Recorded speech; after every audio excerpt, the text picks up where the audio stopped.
Selamat pagi, salam sejahtera. Isu hangat pagi ini, ada tangan gaib ubah data kematian COVID-19, dakwa Tiong. Isu ini dipetik dari Malaysia Kini. Ahli Parlimen Bintulu, Tiong King Sing, sekali lagi mengecam Kementerian Kesehatan KKM dalam menangani wabak COVID-19. Kali ini membayangkan bahwa data kematian dan kes jangkitan dimanipulasi oleh tangan-tangan gaib.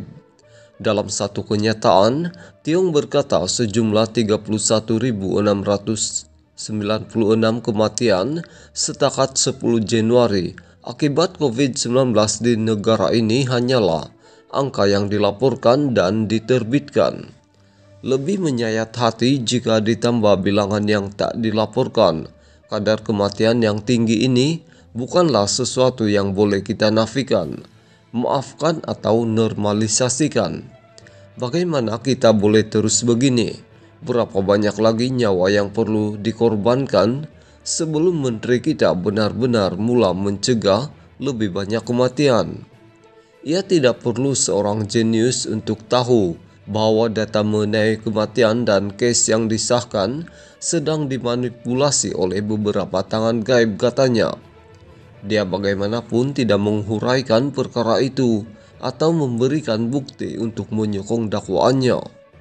Tiong yang juga duta khas Perdana Menteri ke China sebelum ini beberapa kali mengkritik isu pengendalian wabak COVID-19 di Malaysia. Pada Isnin lalu, dia membidas Ketua Pengarah Kesehatan Dr. Nur Hisham Abdullah kerana tidak mengambil iktibar daripada China dalam menangani wabak itu. Ia membawa kepada respon Menteri Kesihatan Khairy Jamaluddin yang menjelaskan bahawa strategi kerajaan untuk membendung wabak itu adalah dengan melaksanakan strategi mitigasi. Ini berbeza dengan strategi sifar COVID di China yang membawa kepada penutupan menyeluruh di kawasan yang hanya mempunyai beberapa kes positif. Khairy berkata Malaysia tidak mampu dari segi ekonomi dan kebajikan rakyat untuk melaksanakan perintah berkurung bagi mengekang penularan COVID-19. Tiong berkata dia terkejut dengan jawapan Khairy dengan mendakwa menteri itu tidak menjawab soalannya. Saya hanya menggesa Kementerian Kesihatan untuk sekurang-kurangnya berkomunikasi dengan China untuk mengguna pakai bahagian yang sesuai dan berkesan dalam strategi mereka untuk mengurangkan kadar kematian akibat COVID-19 di Malaysia dan bukannya mengubah kadar kematian untuk mewajarkan strategi KKM, katanya. Tiong pernah mengecam Nur Hisham sebelum ini dengan mendakwa Ketua Pengarah Kesihatan itu takut mati kerana tidak melawat Sabah ketika kemuncak penularan wabak COVID-19 pada November 2020.